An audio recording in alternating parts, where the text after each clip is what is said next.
Esta es la crónica de un hombre que vio el peso de la eternidad sobre las ciudades de los hombres. Prepárate, porque no estamos solo ante un relato antiguo, sino ante el rugido de la justicia. El profeta de los caminos polvorientos. El sol de la tarde caía como plomo derretido sobre las colinas de Moreset, una pequeña aldea en las afueras de Judá. No era el lugar donde esperarías encontrar a un héroe, pero la historia rara vez busca el mármol de los palacios para empezar a escribirse. Allí estaba Miqueas. No vestía sedas finas ni llevaba el báculo de un sacerdote. Sus manos estaban callosas por el trabajo de la tierra y sus pies conocían el polvo de los caminos rurales. Pero esa tarde, el aire cambió. El viento no traía el aroma del grano, sino un peso eléctrico, una vibración que hacía que los vellos de sus brazos se erizaran. Miqueas levantó la mirada hacia el norte, hacia la gran Samaria, y luego hacia el este, hacia la imponente Jerusalén. En su mente, las visiones comenzaron a filtrarse como grietas en una represa. No vio ejércitos todavía, vio corrupción. Vio al poderoso pisoteando al pobre por una moneda de plata, vio a los jueces vendiendo la verdad por un bocado de pan. De repente, la voz no vino de fuera, sino de lo más profundo de su ser. Un trueno silencioso que le ordenaba levantarse. Oíd, pueblos todos, estad atenta, tierra, y cuanto hay en ti. Miqueas sintió que el corazón le martillaba contra las costillas. Dios no iba a quedarse callado en su templo. El Señor de los ejércitos estaba descendiendo de su morada santa, y bajo sus pies, las montañas se derretirían como cera ante el fuego. La injusticia había llegado al límite y el juicio estaba a punto de desbordarse sobre las naciones. Miqueas tomó su manto, apretó su cinturón y comenzó a caminar. Sabía que sus palabras serían como antorchas en un campo de paja seca. El camino hacia Samaria se extendía ante él, oscuro y premonitorio, mientras la primera advertencia ardía en su garganta. Miqueas ha dejado su hogar y ahora el peso de la visión se vuelve carne y hueso. El descenso del trueno. Miqueas no caminaba solo, lo acompañaba el eco de un estruendo celestial. Mientras se acercaba a las murallas de Samaria, la capital del reino del norte, la visión se hizo insoportable. Vio al Señor de los ejércitos marchando sobre las cumbres de la tierra, y bajo su paso, los valles se hendían como si la tierra misma tuviera miedo. Samaria era una joya de marfil, pero para Miqueas, era una tumba blanqueada. Todo esto por la rebelión de Jacob, gritaba en las plazas. El profeta no hablaba con sutilezas, comparó el juicio venidero con un montón de ruinas en el campo, donde las piedras de los palacios serían rodadas hasta el valle, dejando al desnudo sus cimientos de pecado. La gente lo miraba con desprecio, pero el dolor de Miqueas era real. Para demostrar la desnudez moral de su pueblo, él mismo se despojó de su calzado y su manto, andando como quien ha perdido todo en una guerra. Su lamento no era un discurso, era un aullido de chacal en la noche, porque sabía que la herida de Samaria era incurable, y que el golpe ya estaba viajando hacia las puertas de Jerusalén. La codicia de los poderosos. El escenario cambia. Miqueas deja atrás las ruinas profetizadas de Samaria y entra en el corazón de Judá. Aquí, el mal es más sofisticado pero igual de letal. El profeta observa desde las sombras cómo los nobles no duermen, pasan la noche en sus camas tramando cómo quitarle la tierra al campesino. Codician las heredades, y las roban, denunciaba Miqueas mientras señalaba a los magistrados. En Israel, la tierra era un regalo divino, una herencia sagrada, pero estos hombres la trataban como mercancía. Miqueas los vio como caníbales sociales, hombres que comen la carne de mi pueblo y les desuellan la piel. El ambiente se volvió tenso. Los falsos profetas, aquellos que comían de la mesa del rey, intentaron callarlo, no profeticéis, le decían, no nos alcanzará la vergüenza. Pero Miqueas, lleno del poder del Espíritu de Jehová, se plantó frente a ellos. Él no era un mercenario de la fe, era un espejo de la verdad, y el espejo mostraba que el juicio no era un accidente, sino la cosecha de su propia siembra. El contraste de la oscuridad. La narrativa alcanza un punto de tensión máxima. Miqueas se encuentra ahora en los atrios del templo, rodeado de líderes que creen que Dios es un amuleto de buena suerte. Jehová está entre nosotros, decían ellos con arrogancia, ¿acaso vendrá mal sobre nosotros? Miqueas soltó entonces la profecía más audaz de su carrera, Sión sería arada como un campo y Jerusalén se convertiría en montones de escombros. El silencio que siguió a esas palabras fue sepulcral. Era traición. Era locura. El hombre de Moreset estaba sentenciando a la ciudad inconquistable. Pero en medio de esa oscuridad absoluta, donde el sol se ponía para los profetas y la noche se volvía negra sobre los adivinos, ocurrió algo sobrenatural. La visión de Miqueas dio un salto en el tiempo, atravesando siglos de ceniza. De repente, ya no veía ruinas, sino una montaña que se elevaba por encima de todas las colinas. El monte de la paz universal. De las cenizas del juicio surge una gloria que la humanidad nunca había imaginado. Miqueas ve el monte de la casa de Jehová establecido como cabeza de los montes. Ya no son ejércitos los que marchan hacia Jerusalén para destruir, sino naciones enteras que vienen para aprender. El profeta ve a los pueblos forjando sus espadas para convertirlas en rejas de arado, y sus lanzas en podaderas. La guerra, esa vieja compañera del hombre, se vuelve una reliquia del pasado. Cada hombre se sienta bajo su parra y bajo su higuera, y no hay nadie que los atemorice. Es el sueño de la paz total, dictada no por un tratado humano, sino por la palabra del Dios de Jacob. Miqueas respira hondo, la esperanza ha vuelto a su pecho. Pero sabe que antes de esta paz global, debe nacer un rey, y su visión ahora comienza a buscar en los mapas un lugar pequeño, casi insignificante. El horizonte de la historia se expande. Miqueas ha pasado del fuego del juicio a la gloria del futuro, pero ahora, el espíritu lo lleva a poner el dedo en un punto exacto del mapa. El secreto de la pequeña aldea.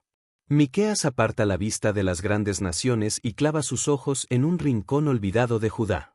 Jerusalén es imponente, pero el reino no vendrá de sus murallas orgullosas. El profeta siente un escalofrío sagrado mientras sus labios pronuncian el nombre que resonará por milenios, Belén Efrata. Estarás entre las familias más pequeñas de Judá, pero de ti me saldrá el que será Señor en Israel, y sus salidas son desde el principio, desde los días de la eternidad. Es una paradoja épica. El que sostiene el universo nacerá en un establo de aldea. Miqueas ve a este gobernante no como un tirano, sino como un pastor. Él no vendrá a saquear, sino a dar seguridad. Su grandeza no se medirá por el oro de su corona, sino por la paz que extenderá hasta los fines de la tierra. Pero antes de que ese pastor aparezca, Miqueas advierte que el pueblo será entregado al dolor, como una mujer que está de parto, esperando el nacimiento de su redención. El remanente y el león. La visión se torna feroz. El pastor de Belén no solo trae paz, trae justicia. Miqueas ve al remanente de Jacob disperso entre las naciones. Ya no son las víctimas pisoteadas que vio en el principio de esta historia. Ahora, bajo la unción de este Rey eterno, son como un león entre las ovejas del bosque. Miqueas describe una purificación total. Dios mismo declara guerra contra las falsas seguridades, quitaré tus caballos, destruiré tus carros, destruiré tus ciudades. El profeta entiende que para que la paz del Mesías reine, Israel debe dejar de confiar en sus armas y en sus ídolos. El pueblo es llamado a una rendición absoluta, mientras el eco de los pasos del pastor comienza a despejar el camino de los enemigos que intentaron devorar a la nación. El juicio en la corte del cosmos. El tono cambia drásticamente. De la profecía futura, volvemos al presente, a un drama judicial cósmico. Miqueas se convierte en el heraldo de una demanda legal. Dios no lanza rayos, llama a testigos. Levántate, pleitea ante los montes, ordena la voz divina. El profeta convoca a las montañas y a los fuertes cimientos de la tierra para que escuchen el caso de Jehová contra su pueblo. Es una escena cinematográfica, el Creador frente a la criatura. Dios pregunta con una tristeza que corta el aire, «Pueblo mío, ¿qué te he hecho, o en qué te he molestado? Responde contra mí». Dios les recuerda cómo los sacó de Egipto y cómo los protegió de los planes de Balac.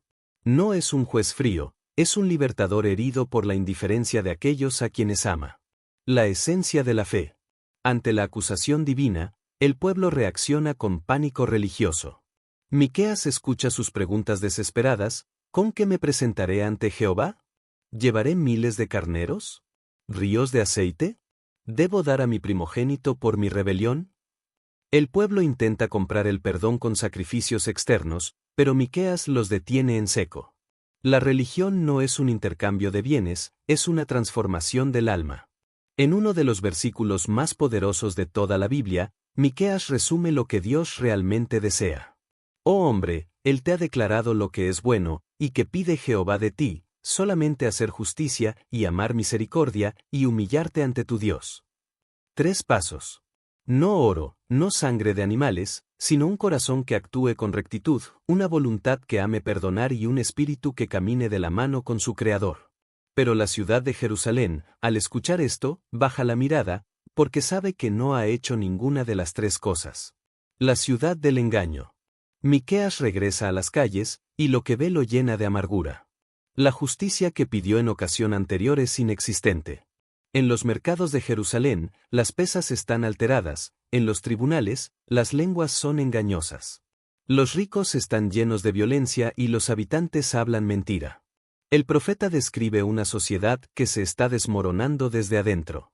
No es necesario que venga un ejército extranjero para destruirlos, ellos mismos se están devorando.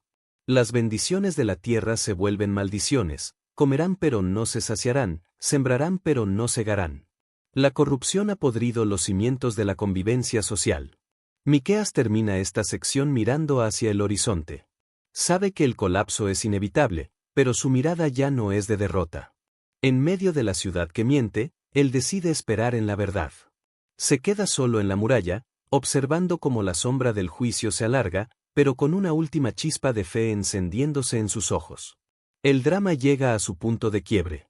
La tensión entre el pecado del hombre y la fidelidad de Dios estalla en un final que es, a la vez, un terremoto y un abrazo. La traición en la sangre. Miqueas camina por las calles de una Jerusalén que ya no reconoce. El tejido social se ha rasgado por completo. El profeta describe una escena de terror psicológico, ya no se puede confiar en el amigo, ni siquiera en la esposa que duerme al lado. El hijo deshonra al padre, la hija se levanta contra la madre. Los enemigos del hombre son los de su propia casa, lamenta Miqueas. Es el colapso total de la lealtad. La corrupción que empezó en los palacios ha bajado hasta el comedor de cada hogar. El profeta se siente como un buscador de higos tras la cosecha, no queda ni un fruto bueno, ni un hombre íntegro sobre la tierra. El juicio no es solo un evento externo, es la podredumbre interna de una nación que ha olvidado cómo amar. El centinela de la esperanza. En medio de este desierto moral, Miqueas toma una decisión heroica. Se separa de la multitud que se traiciona y se sitúa en una torre espiritual. Mientras el mundo se desmorona, él pronuncia su declaración de guerra contra la desesperación. Mas yo a Jehová miraré, esperaré al Dios de mi salvación, el Dios mío me oirá. Miqueas personifica a la nación caída. Se imagina a Israel como una mujer sentada en la oscuridad, herida por sus propios pecados. Pero le lanza un desafío a sus enemigos, Edom, Asiria, Babilonia, tú, enemiga mía, no te alegres de mí, porque aunque caí, me levantaré, aunque more en tinieblas, Jehová será mi luz. El profeta acepta la disciplina de Dios, sabiendo que el túnel de la oscuridad es necesario para llegar a la luz de la justicia. El retorno del pastor. De repente, el tono de la historia cambia. El castigo termina. Dios, como un pastor que no puede abandonar a sus ovejas por muy descarriadas que estén, comienza a reconstruir. Miqueas ve el día en que los muros serán reedificados y los límites de la nación se ensancharán. Es un momento de restauración épica. El pueblo sale de sus prisiones y de sus tierras de exilio, marchando como un ejército que sale de sus cuevas. Miqueas clama a Dios, apacienta tu pueblo con tu cayado. Pide que vuelvan los días de antaño, los días de los milagros en Egipto. Y la respuesta divina no se hace esperar. Dios promete mostrar maravillas, dejando a las naciones enemigas mudas de asombro, lamiendo el polvo como serpientes ante el poder del Dios de Israel. La pregunta final. Llegamos al clímax teológico. Miqueas, cuyo nombre significa ¿quién como Jehová?, hace honor a su identidad. El profeta se queda sin palabras ante el carácter de Dios. Se da cuenta de que el juicio no fue la última palabra, la misericordia lo fue. ¿Qué Dios hay como tú?, pregunta al universo. Miqueas describe a un Dios que no guarda el enojo para siempre porque se deleita en la misericordia. Ve a Dios no como un tirano con un látigo, sino como alguien que decide, por pura gracia, pasar por alto la rebelión. La imagen es poderosa. Dios toma los pecados del pueblo, que son como montañas de inmundicia, y se dispone a hacer algo radical con ellos. El abismo del olvido. La historia cierra con una de las promesas más reconfortantes de toda la Biblia. Miqueas ve a Dios acercándose al remanente de su pueblo. No viene para recriminar, sino para limpiar. Él volverá a tener misericordia de nosotros, sepultará nuestras iniquidades, y echará en lo profundo del mar todos nuestros pecados. El libro termina no con el estruendo del juicio con el que empezó, sino con el sonido del agua cerrándose sobre el pasado. Miqueas confirma que Dios cumplirá la verdad a Jacob y la misericordia a Abraham, promesas hechas hace siglos que ahora encuentran su ancla en la eternidad. El profeta de Moreset baja de su torre, su tarea ha terminado. Ha mostrado el camino desde la aldea hasta el palacio, desde el pecado hasta el mar del olvido, y desde la oscuridad hasta la luz del Rey que nacerá en Belén.